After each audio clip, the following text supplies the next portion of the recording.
ഭ്രാന്തന്റെ പ്രണയം an unconditional love story ഭാഗം 43. ഇന്ദ്രൻ മാളുവിനടുത്തേക്ക് പതുക്കെ നടന്നു വന്നു. അവൻ വരുന്നതിനനുസരിച്ച് അവൾ കട്ടിലിലേക്ക് ഒന്നുകൂടി ചേർന്നിരുന്നു. അവൻ പെട്ടെന്ന് അവളുടെ കാലുകളെ പിടിച്ചു വലിച്ച് അവളെ ബെഡിലേക്ക് കിടത്തി. മാളു അവൻ്റെ മുഖത്തേക്ക് പേടിയോടെ നോക്കി. അവൻ അവൻ്റെ ഷർട്ട് അഴിക്കുന്നത് കണ്ടതും അവൾ പെട്ടെന്ന് ബെഡിൽ നിന്നും ചാടി എഴുന്നേൽക്കാൻ ശ്രമിച്ചു. എന്നാൽ അവൻ അവളെ അതിന് സമ്മതിക്കാതെ അവളെ അങ്ങനെ തന്നെ പിടിച്ചു വെച്ചുകൊണ്ട് കട്ടിലിരുന്ന് ഒരു കൈകൊണ്ട് അവൻ്റെ ഷർട്ടിൻ്റെ ബട്ടൺ അഴിക്കാൻ തുടങ്ങി. മാളുവിൽ ഭയം ഉരുണ്ടുകൂടി. അവളുടെ കണ്ണുകൾ നിറഞ്ഞൊഴുകി. ഇന്ദ്രേട്ടാ, എന്നെ വിട്, എന്നെ ഒന്നും ചെയ്യരുത്, അവൾ യാചനയോടെ അവൻ്റെ മുഖത്തേക്ക് നോക്കി പറഞ്ഞു. അവൻ പുച്ഛത്തോടെ അവളെ നോക്കി. നീ ഇത്ര നേരം ഇങ്ങനെയല്ലല്ലോ എന്നോട് പറഞ്ഞത് മാളു, അവൻ പുച്ഛത്തോടെ ചോദിച്ചു. അവള് ദയനീയമായി അവൻ്റെ മുഖത്തേക്ക് നോക്കി. അവൻ ഷർട്ട് എടുത്ത് നിലത്തേക്ക് എറിഞ്ഞതും മാളു പെട്ടെന്ന് അവനെ തള്ളി മാറ്റി ബെഡിൽ നിന്നും ചാടിയിറങ്ങി റൂമിൻ്റെ കോർണറിൽ പോയി നിന്നു. അവൻ പെട്ടെന്ന് അവൾക്കടുത്തേക്ക് ചെന്ന് അവളുടെ കവിളിൽ കുത്തിപ്പിടിച്ചു. മാളുവിൻ്റെ കണ്ണുകൾ പുറത്തേക്ക് തള്ളി. അവൾ അവനെ തുറച്ചു നോക്കി. ഇന്ദ്രന്റെ കണ്ണിൽ നിറഞ്ഞു നിൽക്കുന്ന കാമം കണ്ട് അവളുടെ ശരീരം വിറച്ചു. മാളു, നിന്റെ ഈ ശരീരം എന്നെ കൊതിപ്പിക്കാൻ തുടങ്ങിയിട്ട് വർഷം കുറേയായി.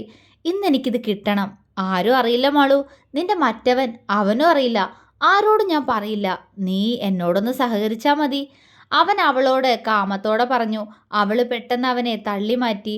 അവൻ പുച്ഛത്തോടെ അവളെ തുറച്ചു നോക്കി. നിങ്ങൾ എന്തിപ്പോ പറഞ്ഞേ? ആരും അറിയില്ലാന്നോ? നിങ്ങൾക്ക് നാണില്ല ഇങ്ങനെയൊക്കെ പറയാൻ? ഛേ, നിങ്ങളെൻ്റെ ഏട്ടനായിട്ട് തന്നെയല്ലേ ഞാൻ ഇന്ന് വരെ കണ്ടിട്ടുള്ളൂ. എന്നിട്ടും നിങ്ങളെന്നെ. അവൾക്ക് അവനോട് അറപ്പ് തോന്നി. ഞാൻ എൻ്റെ ഉണ്ണിയേട്ടന് മാത്രമേ എന്നിൽ അവകാശമുള്ളൂ. എൻ്റെ ഈ ശരീരത്തിൽ നിങ്ങൾ തൊട്ടാൽ പിന്നെ മാള് ജീവനോടെ ഇരിക്കില്ല. സ്വയം അവസാനിപ്പിക്കും ഞാൻ ഈ ജീവൻ, അവൾ കരഞ്ഞുകൊണ്ട് അവനോട് പറഞ്ഞു. അവൻ അവളെ നോക്കി ഉറക്കെ ചിരിച്ചുപോയി. എന്തിനാ മാളു ഈ വാശി? നിനക്ക് തന്നെ അറിയാം ഇപ്പോൾ നിന്നെ രക്ഷിക്കാൻ ഇവിടെ ആരും വരാൻ പോണില്ലാന്ന്. എന്നിട്ടും എന്തിനാ ഈ പിടിവാശി? ആര് രക്ഷിക്കുന്നു കരുതിയാ നീ ഇങ്ങനെ കിടന്ന് വാശി കാണിക്കുന്നേ? അവൻ പുഞ്ചിരിച്ചു. നീയായിട്ട് എനിക്ക് വഴങ്ങിത്തന്നാ നിനക്ക് വേദനിക്കേണ്ടി വരില്ല മാളു. അല്ലെങ്കിൽ നിന്നെ ഞാൻ നോവിക്കും. എൻ്റെ ആഗ്രഹം തീർന്നാ നിന്നെ ഞാൻ വിട്ടേക്കാം. നീ സഹകരിക്കെന്നോട്, അവൻ കാമാസക്തിയോട് അവളോട് പറഞ്ഞുകൊണ്ട് അവൾക്കടുത്തേക്ക് പാഞ്ഞു വന്ന് അവളുടെ ഇടുപ്പിൽ പിടിമുറുക്കി അവളെ ഉയർത്തി ബെഡിലേക്ക് കൊണ്ടുപോയിട്ടു. മാളു എഴുന്നേൽക്കാൻ ശ്രമിക്കുമ്പോഴേക്കും അവൻ അവൾക്കടുത്തേക്ക് കിടന്നുകൊണ്ട് അവളുടെ വയറിലൂടെ കൈ ചുറ്റി അവളുടെ കഴുത്തിൽ മുഖം അമർത്തിയിരുന്നു. പെട്ടെന്നുള്ള അവൻ്റെ നീക്കത്തിൽ അവളുടെ ശരീരം ഭയത്താൽ വിറച്ചു. അവളുടെ കണ്ണുകളിൽ ദേഷ്യം നിറഞ്ഞു. വിനോദിന്റെ ചിരിക്കുന്ന മുഖം മനസ്സിലേക്ക് വന്നതും അവൾ പെട്ടെന്ന് അവളുടെ കാലുയർത്തി അവൻ്റെ അടിവയറ്റിൽ ആഞ്ഞു ചവിട്ടി. ഇന്ദ്രൻ വേദനയോടെ ഉറക്കെ അലറി ബെഡിൽ വേദനയോടെ കിടന്ന് അവൻ്റെ അടിവയറ്റിൽ അമർത്തിപ്പിടിച്ചു. അവൻ്റെ അലറിയുള്ള കരച്ചിൽ കേട്ട് വാതിലിൽ തട്ടിക്കൊണ്ടു നിന്ന ഇന്ദ്രയും ഗൗരിയും ഒരു നിമിഷം ഞെട്ടിപ്പോയി. മാളു, വാതിൽ തുറക്ക് മാളു, ഗൗരി പൊട്ടിക്കരഞ്ഞുകൊണ്ട് അവളെ വിളിച്ചു. മാളു പെട്ടെന്ന് ബെഡിൽ നിന്നും ചാടിയിറങ്ങി. ഡീ, ഇന്ദ്രൻ വേദനയ്ക്കിടയിലും അവളുടെ കയ്യിൽ മുറുകെ പിടിച്ചു. അവൾ പെട്ടെന്ന് അവൻ്റെ കൈ ഉയർത്തി അവൻ്റെ വിരലിൽ അമർത്തിക്കടിച്ചു. ആ! ഇന്ദ്രൻ വേദന കൊണ്ട് കൈ വലിച്ചെടുക്കാൻ നോക്കി. എന്നിട്ടും മാളു ആ വിരലിൽ നിന്നും പിടിവിടാതെ അവനെ ഇറുകെ കടിച്ചു. അവൻ്റെ വേദനയോടെയുള്ള അലർച്ച മാത്രം ആ റൂമിൽ നിറഞ്ഞു നിന്നു. പെട്ടെന്ന് മാളു അവനെ തള്ളി ബെഡിലിട്ട് ഡോറിനടുത്തേക്ക് പാഞ്ഞു. ഡീ, നിൽക്കടി അവിടെ! ശരീരത്തിന്റെ വേദനയിലും അവളിൽ അടങ്ങാത്ത കാമത്തോടെ അവൻ ബെഡിൽ നിന്നും എഴുന്നേൽക്കാൻ ശ്രമിച്ചു. മാളു ഡോറ് ലോക്ക് തുറന്ന് പെട്ടെന്ന് പുറത്തേക്ക് ഇറങ്ങി ഓടി. വാതിലിന് മുന്നിൽ കരഞ്ഞുകൊണ്ട് നിൽക്കുന്ന ഗൗരിയെയും ഇന്ദിരയും കണ്ടെങ്കിലും അപ്പോഴത്തെ അവസ്ഥയിൽ അവൾ ആരെയും നോക്കാതെ വിറയ്ക്കുന്ന ശരീരത്തോടെ തൊഴുത്തിനടുത്തുള്ള അവളുടെ റൂമിനടുത്തേക്ക് ഓടി. ഗൗരിയും ഇന്ദിരയും അവളുടെ ഓട്ടം കണ്ട് ഒരു നിമിഷം സ്തംഭിച്ചു നിന്നുപോയി. ഇന്ദ്രൻ റൂമിൽ നിന്നും പുറത്തേക്ക് ഇറങ്ങാൻ ശ്രമിക്കുന്നത് കണ്ടതും ഗൗരി പെട്ടെന്ന് ഡോറ് പുറത്തേക്ക് അടയ്ക്കാനായി ഡോറിൽ കൈവച്ചു. അവൻ പെട്ടെന്ന് ഗൗരിയുടെ കയ്യിൽ പിടിമുറുക്കിക്കൊണ്ട് വാതിൽ തുറന്ന് പുറത്തേക്ക് ഇറങ്ങി. അവൻ്റെ വലിഞ്ഞു മുറുകിയ മുഖവും പൊന്തിയുയർന്ന ഞരമ്പുകളും കണ്ട് ഇന്ദിരയും ഗൗരിയും ഒരു നിമിഷം ഞെട്ടിപ്പോയി. അവർ രണ്ടുപേരെയും ഒന്ന് നോക്കിക്കൊണ്ട് ഇന്ദ്രൻ പുറത്തേക്ക് ഇറങ്ങാൻ നിന്നതും ഇന്ദിര പെട്ടെന്ന് അവനെ തിരിച്ചു നിർത്തി അവൻ്റെ കവിളിൽ ആഞ്ഞടിച്ചിരുന്നു. ഇന്ദ്രൻ അവരെ തല ഉയർത്തി നോക്കി. അവൻ്റെ ചുണ്ടിൽ പുച്ഛം മാത്രമാണ്. അവൻ്റെ ആ ഭാവം കണ്ട് അവർക്ക് സങ്കടമാണ് തോന്നിയത്. ഇന്ദിര അവൻ്റെ കവിളിൽ കലി അടങ്ങുവോളം മാറി മാറി അടിച്ചു. നീ എൻ്റെ മോളെ തൊടുവട നായെ! നിന്നെ പ്രസവിച്ചു എന്നൊരു തെറ്റല്ലേ ഞാൻ ചെയ്തിട്ടുള്ളൂ. അതിന് എന്നെ ഇങ്ങനെ ഇഞ്ചിഞ്ഞായി കൊല്ലണോടാ നിനക്ക്? അവനെ അവരുടെ ചോര പുരണ്ട കൈകൊണ്ട് അടിക്കുമ്പോഴും അവർ കരഞ്ഞു പറഞ്ഞുകൊണ്ടിരുന്നു. ഗൗരി അവനെ തുറച്ചു നോക്കുന്നുണ്ട്. കൈയെടുക്ക്, അവൻ അവരുടെ മുഖത്തേക്ക് നോക്കി പറഞ്ഞുകൊണ്ടിരുന്നു. അവരപ്പോഴും അവനെ അടിച്ചുകൊണ്ടേയിരുന്നു. അവൻ പെട്ടെന്ന് അവരെ ഊക്കോടെ പുറകിലേക്ക് തള്ളി. അവരുടെ തല ചുമരിൽ പോയി ഉറക്കെ ഇടിച്ചുപോയി. ആ! അവർ വേദനയോടെ തലയിൽ കൈയമർത്തി നിലത്തേക്ക് ഊർന്നിരുന്നു പോയി. ഗൗരി പെട്ടെന്ന് അവർക്കടുത്തേക്കിരുന്ന് അവരുടെ തലയിൽ ഉഴിഞ്ഞുകൊടുത്തു. അവളുടെ കണ്ണുകൾ കരഞ്ഞു കരഞ്ഞ് തളരാൻ തുടങ്ങിയിരുന്നു. മാറി നിൽക്കാനല്ലേ തള്ളെ പറഞ്ഞു നിങ്ങളോട് ഞാൻ. നിങ്ങൾ ആരാ എന്നെ തടയാൻ? ഇത്രയും വർഷം എന്നിൽ നിന്നും അവളെ രക്ഷിച്ചില്ലേ നിങ്ങൾ? ഇനി ഇന്ദ്രൻ അനുവദിക്കില്ല അതിന്. എനിക്ക് വേണം അവളെ. അവളെ ഞാൻ പിച്ചു ചീന്തിയതറിഞ്ഞ് ആ വിനോദ് അവൻ കരയണം. അതെനിക്ക് കാണണം. അവനൊരു ഉന്മാദിയെ പോലെ അവരോട് പറഞ്ഞു. ഇന്ദിര അവനെ നിറകണ്ണുകളോടെ നോക്കി. അവൻ പുച്ഛിച്ചു. അവന് മുഴുഭ്രാന്തായിരുന്ന സമയത്ത് അവൻ എന്നെ ചവിട്ടിയൊരു ചവിട്ടുണ്ട്. മറക്കില്ല ഞാനത്. അവനെ കരയിപ്പിക്കും ഞാൻ. അവൻ ദേഷ്യത്തോടെ പറഞ്ഞുകൊണ്ട് അവൻ്റെ നെഞ്ചിലൊന്ന് തലോടി. എൻ്റെ മോളൊന്നും ചെയ്യല്ല ഇന്ദ്ര. നിന്നെ ഞാൻ വെറുതെ വിടില്ല, അവർ ഇടർച്ചയോടെ പറഞ്ഞു. അവരുടെ ശരീരമാകെ പടർന്നിരിക്കുന്ന രക്തത്തുള്ളികൾ അവൻ അപ്പോഴാണ് ശ്രദ്ധിച്ചത്. അവൻ സംശയത്തോടെ അവരെ നോക്കി. ഗൗരി പെട്ടെന്ന് ഇന്ദിരയുടെ അടുത്ത് നിന്നും എഴുന്നേറ്റ് ഇന്ദ്രന്റെ മുന്നിലൂടെ പുറത്തേക്ക് ഓടി. അവളുടെ ഓട്ടം കണ്ട് അവനൊന്ന് പുഞ്ചിരിച്ചു വന്യമായി. ഇന്ദിര അവിടെ നിന്നും എഴുന്നേൽക്കാൻ കഴിയാതെ അവനെ ഉറ്റുനോക്കി. പാവം ഗൗരി, ഇങ്ങനൊന്നും ആയിരുന്നില്ല അവള്. എൻ്റെ മുന്നിൽ വീറോടെ സംസാരിച്ചു നിന്നിരുന്നവളാ. ഈ ഇന്ദ്രന്റെ ചൂടൊന്നറിയേണ്ടി വന്നു അവൾക്ക് അവളുടെ അഹങ്കാരം ഒതുക്കാൻ. അവൻ ഇന്ദിരയെ നോക്കി ചിരിയോടെ പറഞ്ഞു. ഇന്ദിര അറപ്പോടെ അവനെ നോക്കി. അവനൊന്ന് ചിരിച്ചു. ആ സമയം രാഘവന്റെ മുഖമോ മറ്റാരുടെയും മുഖമോ അവന്റെ മനസ്സിലേക്ക് വന്നില്ല. അവനിൽ നിറഞ്ഞു നിന്നത് മാളുവിന്റെ ശരീരം മാത്രമായിരുന്നു. അവൻ പെട്ടെന്ന് തൊഴുത്തിനടുത്തേക്ക് നടന്നു. ഇന്ദ്ര, പോവരുത്. എടാ, പറയുന്നത് കേൾക്ക്. അവിടെ നിന്നും എഴുന്നേൽക്കാൻ ശ്രമിച്ചുകൊണ്ട് അവർ വിളിച്ചു പറഞ്ഞു.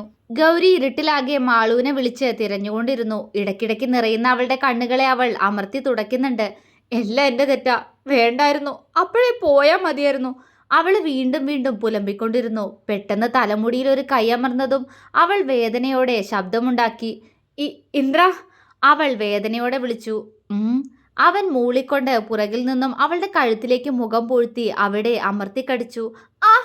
അവൾ കരഞ്ഞുപോയി. പെട്ടെന്ന് അവൻ അവളുടെ തലമുടിയിൽ നിന്നും കൈയെടുത്ത് അവളെ വലിച്ച് പുറത്ത് അടുക്കളയുടെ അടുത്തായിട്ടുള്ള റൂമിലേക്ക് അവളെ കയറ്റി ഡോറ് പുറത്തേക്ക് അടച്ചുകൊണ്ട് മാളുവിൻ്റെ അടുത്തേക്ക് നടന്നു. അകത്തു നിന്നും ഗൗരിയുടെ ഉറക്കെയുള്ള വിളി കേൾക്കുന്നുണ്ടെങ്കിലും അവൻ അതിനെ പുച്ഛിച്ചുകൊണ്ട് മുന്നോട്ട് നടന്നു. മാളു എങ്ങോട്ടാണ് പോയിട്ടുണ്ടാവുക എന്ന് അവന് വ്യക്തമായി അറിയാമായിരുന്നു. അവൻ അവള് പണ്ട് കിടക്കാറുള്ള റൂമിന്റെ മുന്നിൽ വന്നു നിന്ന് ഡോറിൽ 2 തവണ കൊട്ടി. മാളു ഭയത്തോടെ അകത്ത് ഒരു മൂലയിൽ മറഞ്ഞു നിന്നു. പെട്ടെന്ന് ആ വാതിൽ ശക്തമായൊരു ചവിട്ടോടെ അകത്തേക്ക് തുറന്നത് അവൾ അറിഞ്ഞു. ഞെട്ടലോടെ അവൾ കണ്ണുകൾ ഇറുക്കിയടച്ചു. മാളു! പുഞ്ചിരിയോടെ തന്നെ വിളിക്കുന്ന വിനോദിന്റെ മുഖം അവളുടെ മനസ്സിലേക്ക് വന്നു. ഉണ്ണിയേട്ടാ, മാളുവിന് പേടിയാവണം ഉണ്ണിയേട്ടാ. എനിക്ക് ഇവനിൽ നിന്നും രക്ഷപ്പെടാൻ പറ്റില്ല. അവള് വാ പൊത്തി പൊട്ടിക്കരഞ്ഞുപോയി. ഞാൻ എൻ്റെ ഉണ്ണിയേട്ടൻ്റെ അല്ലേ. എൻ്റെ ഉണ്ണിയേട്ടനല്ലാതെ ആർക്കും കൊടുക്കില്ല ഞാൻ എന്നെ. അങ്ങനെ ഉണ്ടായ പിന്നെ മാളു ഉണ്ടാവില്ല. അവൾ വിങ്ങിപ്പൊട്ടി. അകത്തേക്ക് നടന്നു വരുന്ന അവൻ്റെ കാലടി ശബ്ദം കേട്ട് മാളു ഞെട്ടലോടെ നിന്നുപോയി. ആ ഇരുട്ടിനെ ഭേദിച്ചുകൊണ്ട് ഇന്ദ്രൻ പെട്ടെന്ന് അതിനകത്തെ ലൈറ്റിട്ടു. അങ്ങനെ ഒരു നീക്കം മാളു പ്രതീക്ഷിച്ചിരുന്നില്ല. അവള് പകപ്പോടെ അവനെ നോക്കി. അവൻ ലൈറ്റിട്ട് അവളെ പുച്ഛത്തോടെ നോക്കി. ഇനി നീ എങ്ങോട്ടോടും മാളു? കഴിഞ്ഞില്ലേ നിന്റെ ഓട്ടം? അവൻ പറഞ്ഞുകൊണ്ട് പാഞ്ഞു വന്ന് അവളുടെ ഇരു ഷോൾഡറിലും പിടിമുറുക്കി. മാളുവിൻ്റെ ശരീരം ഒന്നാകെ വിറച്ചുപോയി. കണ്ണിൽ ഭയം നിറഞ്ഞു. അവൻ്റെ നോട്ടം അത്രയും തീക്ഷ്ണമായിരുന്നു. നീ എന്തിനാ മാളുവിനെ ചവിട്ടിയെ? ഇന്ദ്രേട്ടന് വേദനിച്ചൂട്ടോ. അവൻ അവൻ്റെ അടിവയറ്റിലേക്ക് നോക്കിക്കൊണ്ട് അവളോട് പറഞ്ഞു. മാളു വിറച്ചുകൊണ്ട് അവനെ നോക്കി. സാരല്ല, എനിക്ക് തന്ന വേദനയ്ക്ക് പകരം ഞാൻ നിന്നെ വേദനിപ്പിച്ചോളാം. നിന്നെ വേദനിപ്പിക്കണ്ടെന്നാ ഞാൻ കരുതിയത്. പക്ഷേ ഇന്ദ്രന് കടം ബാക്കി വെച്ച് ശീലല്ല. അവനിൽ ദേഷ്യം നിറഞ്ഞു. അവന്റെ ഞരമ്പുകൾ ഉയർന്നതിനോടൊപ്പം അവൻ പെട്ടെന്ന് അവളുടെ ഷോൾഡറിൽ പിടിച്ചുകൊണ്ട് അവളുടെ ബ്ലൗസിന്റെ കൈ കീറി വലിച്ചെറിഞ്ഞു. മാളു ഞെട്ടിപ്പോയി. അവൻ കാമം നിറഞ്ഞ കണ്ണോടെ അവളുടെ നഗ്നമായ ഷോൾഡറിലേക്ക് കൈവയ്ക്കാൻ തുനിഞ്ഞതും പിന്നിൽ നിന്നും കിട്ടിയ ശക്തമായ ചവിട്ടിൽ ഇന്ദ്രൻ മുന്നോട്ട് തെറിച്ചു വീണു. ഒരു നിമിഷം മാളു ഇന്ദ്രനും ഒരുപോലെ ഞെട്ടിപ്പോയി. ഇന്ദ്രൻ വീണെടുത്തു നിന്നും എഴുന്നേറ്റ് പുറകിലേക്ക് തിരിഞ്ഞു നോക്കി. അവൻ്റെ ശ്വാസം ഒരു വേള നിലച്ചുപോയി. വിനോദ്! മുന്നിൽ കണ്ണുകൾ ചുവന്ന് വലിഞ്ഞു മുറുകിയ മുഖവുമായി നിൽക്കുന്നവനെ കണ്ട് അവൻ്റെ ചുണ്ടുകൾ പതിയെ ആ പേരുമൊഴിഞ്ഞു. മാളുവിൻ്റെ നോട്ടവും ഇന്ദ്രൻ നോക്കിയ ദിശയിലേക്ക് തന്നെയായിരുന്നു. മുന്നിൽ നിൽക്കുന്ന തൻ്റെ പ്രാണനെ കണ്ട് അവളുടെ കണ്ണുകൾ നിറഞ്ഞൊഴുകി. അവനൊപ്പം അകത്തേക്ക് കയറി വന്ന ഹരിയെ കൂടി കണ്ടതും അവൾ വാ പൊത്തി പൊട്ടിക്കരഞ്ഞു. ഹരിയുടെ കണ്ണുകൾ നിറഞ്ഞു. അവന്റെ പുറകിൽ നിന്നും ഗൗരി മുന്നോട്ട് വന്ന് ഒരു കോർണറിൽ കാഴ്ച കാണാൻ എന്നതുപോലെ കൈകെട്ടി നിന്ന് ഇന്ദ്രനെ തന്നെ ഉറ്റുനോക്കി. വിനോദ് മാളുവിനെ ഒന്ന് നോക്കി. നിറഞ്ഞൊഴുകുന്ന കണ്ണുകളോടെ തന്നെ നോക്കുന്ന മാളുവിനെ കണ്ട് വിനോദിന്റെ കണ്ണുകൾ കലങ്ങി. അവന്റെ നോട്ടം അവളുടെ ശരീരത്തിലേക്ക് പോയതും അവനിൽ ഒരു ഞെട്ടലുണ്ടായി. അവൻ പെട്ടെന്ന് മുണ്ടുമടക്കി കുത്തി അവൾക്കടുത്തേക്ക് നടന്നെടുത്തു. ഇന്ദ്രൻ നിലത്തു നിന്നും ചാടി എഴുന്നേറ്റു. ഡാ! അവനൊരു അലർച്ചയോടെ വിനോദിനടുത്തേക്ക് പാഞ്ഞു വന്നു. അവന്റെ നോട്ടം മാളുവിൽ നിന്നും ഇന്ദ്രനിലേക്ക് പോയി. വിനോദ് ദേഷ്യത്തോടെ അവന്റെ നെഞ്ചിൽ ആഞ്ഞു ചവിട്ടി. ഇന്ദ്രൻ ഊക്കോടെ തെറിച്ചു വീണു. വിനോദ് മുന്നോട്ട് വന്ന് വീണ്ടും വീണ്ടും അവന്റെ നെഞ്ചിൽ ആഞ്ഞു ചവിട്ടി. അവന്റെ ദേഷ്യം മുഴുവൻ അവൻ ഇന്ദ്രന്റെ നെഞ്ചിൽ ചവിട്ടി തീർത്തുകൊണ്ടിരുന്നു. പെട്ടെന്ന് ഹരി വന്ന് വിനോദിന്റെ കാലുകളെ തട്ടിമാറ്റി. അവൻ ദേഷ്യത്തോടെ ഹരിയൊന്നു നോക്കി. ഹരി പുഞ്ചിരിച്ചു. ഇനി എന്റെ ഊഴാവിനു. എന്റെ പെങ്ങളെ തൊട്ടതിനുള്ള ശിക്ഷ ഞാൻ വേണ്ട ഇവന് കൊടുക്കാൻ. ഹരി പുഞ്ചിരിയോടെ പറഞ്ഞപ്പോൾ വിനോദ് ഇന്ദ്രന്റെ നെഞ്ചിൽ ഒന്നുകൂടി ഒന്ന് ചവിട്ടിക്കൊണ്ട് മാളുവിനടുത്തേക്ക് നടന്നു. ഹരി അവനെ നിലത്തു നിന്നും പൊക്കിയെടുത്ത് അവന്റെ വയറ്റിലേക്ക് ഊക്കോടെ പഞ്ച് ചെയ്തു. ഇന്ദ്രൻ വേദനയോടെ ചുരുങ്ങിപ്പോയി. ഗൗരിയുടെ ചുണ്ടിൽ സന്തോഷത്തോടെയുള്ളൊരു ചിരി വിരിഞ്ഞു. ഹരി അവനെ തലങ്ങും വിലങ്ങും മാറി മാറി ഇടിക്കുന്നത് അവള് നിറഞ്ഞൊഴുകുന്ന കണ്ണോടെ ആത്മനിർവൃതിയോടെ കണ്ടു നിന്നു. വിനോദ് മാളുവിന്റെ മുന്നിൽ വന്നു നിന്നു. അവൻ വന്നു നിന്നതറിഞ്ഞതും മാളു അവളുടെ ശരീരം രണ്ട് കൈകൊണ്ടും പൊതിഞ്ഞു പിടിച്ച് തല താഴ്ത്തി നിന്നു. അവളുടെ കണ്ണുകൾ നിറഞ്ഞിരുന്നു. വിനോദ് അവളുടെ താടിത്തുമ്പിൽ പിടിച്ച് അവളുടെ മുഖമുയർത്തി. മാളു ചുണ്ടു വിതുമ്പിക്കൊണ്ട് അവന്റെ മുഖത്തേക്ക് നോക്കി. അവന്റെ നോട്ടം നീലച്ചു കിടക്കുന്ന അവളുടെ കവിളിലേക്ക് പോയതും അവന്റെ കണ്ണൊന്നു കലങ്ങി. അവൻ അവളുടെ കവിളിൽ തലോടിക്കൊണ്ട് അവളുടെ മുഖത്തേക്ക് നോക്കി. അവളുടെ നോട്ടവും അവനിൽ തന്നെയായിരുന്നു. മാളൂട്ടാ! അവൻ പ്രണയത്തോടെ അവളെ വിളിച്ചു. മാളു ഞെട്ടലോടെ അവന്റെ മുഖത്തേക്ക് നോക്കി. അവളുടെ കണ്ണുകൾ നിറഞ്ഞു. അവള് കണ്ണുകൾ അമർത്തി തുടച്ചുകൊണ്ട് അവന്റെ കണ്ണിലേക്ക് തന്നെ ഉറ്റുനോക്കി. ആ കണ്ണുകളിൽ നിറഞ്ഞു നിൽക്കുന്ന തന്നോടുള്ള അടങ്ങാത്ത പ്രണയം കാണെ മാളു വിശ്വാസം വരാതെ തറഞ്ഞു നിന്നുപോയി. ഹരി ഇന്ദ്രനെ ഇടിച്ചൊതുക്കി കയ്യിൽ പിടിച്ച് തൂക്കിക്കൊണ്ട് വിനോദിനെയും മാളുവിനെയും നോക്കി. ഇന്ദ്രന്റെ വായിൽ നിന്നും ചോര ഒഴുകുന്നുണ്ട്. മാളൂട്ടാ, എന്താ മോളെ ഇങ്ങനെ നോക്കുന്നേ? നിന്റെ ഉണ്ണിയേട്ടനാടാ. എൻ്റെ കുഞ്ഞു പേടിച്ചു പോയോ? നിന്റെ ഉണ്ണിയേട്ടൻ എൻ്റെ മോളെ രക്ഷിക്കാൻ വരില്ലാന്ന് കരുതിയോ? അവൻ പ്രണയത്തോടെ ചോദിച്ചു. അവന്റെ വായിൽ നിന്നും കേട്ട വാക്കുകളിൽ മാളുവും ഹരിയും ഗൗരിയും അവനെ ഞെട്ടലോടെ നോക്കി. ഹരിയുടെ കണ്ണുകൾ നിറഞ്ഞു. അവനിൽ സന്തോഷമാണോ അതോ മറ്റെന്ത് വികാരമാണ് ഇപ്പോൾ തോന്നുന്നത് എന്നറിയാതെ അവൻ പുഞ്ചിരിയോടെ ഷർട്ടിൽ കണ്ണു തുടച്ചുകൊണ്ട് ഇന്ദ്രന്റെ തലമുടിയിൽ അമർത്തിപ്പിടിച്ചു. ആ! ഇന്ദ്രൻ വേദനയോടെ പറഞ്ഞു. മിണ്ടാതിരിമൈ, നിനക്കുള്ളതിന് കുറച്ച് കഴിഞ്ഞിട്ട്. ഹരി അവനെ പുറകിലേക്ക് ഊക്കോടെ തള്ളിക്കൊണ്ട് പല്ലിരുമി പറഞ്ഞു. ഇന്ദ്രൻ ഒരു ഞരക്കത്തോടെ നിലത്തേക്ക് വീണു. ഹരിയുടെ നോട്ടം വീണ്ടും വിനോദിലേക്കും മാളുവിലേക്കും പോയി. ഞെട്ടലോടെ തന്നെ നോക്കുന്ന തൻ്റെ പെണ്ണിൻ്റെ മുഖം ഇരു കൈകളിലുമായി വിനോദ് കോരിയെടുത്തു. മാളു കണ്ണു നിറച്ചുകൊണ്ട് അവനെ നോക്കി. എന്താടാ ഉണ്ണിയേട്ടൻ മോളെ എന്നേക്കായിട്ട് മറന്നുപോയിന്ന് കരുതിയോ? എൻ്റെ ജീവനല്ലേടി നീ. അങ്ങനെ മറന്നു പോവോ ഞാൻ? അവൻ നിറഞ്ഞ കണ്ണോടെ പറഞ്ഞുകൊണ്ട് അവളുടെ നെറുകയിൽ ചുണ്ടമർത്തി. മാളുവിൽ നിന്നും ഒരു ഏങ്ങൽ പുറത്തു വന്നു. വിനോദ് ടെൻഷനോടെ അവളുടെ മുഖത്തേക്ക് നോക്കി. മോളെ, അവൻ വിളിച്ചു. ഓ ഉണ്ണിയേട്ടാ! അവൾ തേങ്ങലോടെ അവനെ വിളിച്ചുകൊണ്ട് അവനെ കെട്ടിപ്പിടിച്ച് അവൻ്റെ നെഞ്ചിലേക്ക് മുഖമമർത്തി പൊട്ടിക്കരഞ്ഞു. വിനോദ് അവളുടെ വായിൽ നിന്നും ഉണ്ണിയേട്ട എന്ന വിളി കേട്ട സന്തോഷത്തിൽ അവളെ ഇറുകെ പുണർന്നു. ഹരിയും ഗൗരിയും നിറകണ്ണുകളോടെ ആ കാഴ്ച നോക്കി നിന്നു. വിനോദ് അവളെ അകത്തി നിർത്തി അവളുടെ മുഖം മുഴുവൻ ചുണ്ടുകൾ പതിപ്പിച്ചു. മാളു തേങ്ങിക്കൊണ്ട് ആ ചുംബനങ്ങളെല്ലാം സ്വീകരിച്ചു. അവൻ്റെ ചുണ്ടുകൾ അവളുടെ നെറുകയിലും കണ്ണിലും മൂക്കിലും കവിളിലുമെല്ലാം മാറി മാറി പതിഞ്ഞു. പതിയെ അവൻ അവളെ അകത്തി നിർത്തിക്കൊണ്ട് അവൻ്റെ ഷർട്ടഴിച്ച് അവളുടെ ശരീരത്തിലേക്ക് ഇട്ടുകൊടുത്തു. മാളു ചുണ്ടു വിതുമ്പിക്കൊണ്ട് അവനെ ഒന്ന് നോക്കി. അവൾക്ക് അപ്പോഴും ഒന്നും വിശ്വസിക്കാൻ കഴിയുന്നില്ലായിരുന്നു. പെട്ടെന്ന് അവൻ്റെ ചുണ്ടിൽ ഒരു കള്ളച്ചിരി വിരിഞ്ഞു. മാളു കണ്ണു തുടച്ചുകൊണ്ട് അവനെ നോക്കി തേങ്ങി. അവൻ പെട്ടെന്ന് അവളെ അവൻ്റെ അടുത്തേക്ക് ചേർത്തു പിടിച്ചുകൊണ്ട് അവൾക്കൊന്ന് ചിന്തിക്കാൻ കഴിയുന്നതിനു മുന്നേ അവളുടെ ചുണ്ടുകളിലേക്ക് അവൻ്റെ ചുണ്ടുകൾ അമർത്തി വെച്ചു കഴിഞ്ഞിരുന്നു.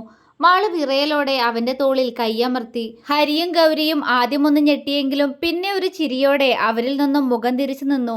വിനോദ് മറ്റെല്ലാം മറന്നുകൊണ്ട് അപ്പോഴേക്കും മാളുവിൻ്റെ ചുണ്ടുകളെ നുണഞ്ഞു തുടങ്ങിയിരുന്നു. തുടരും.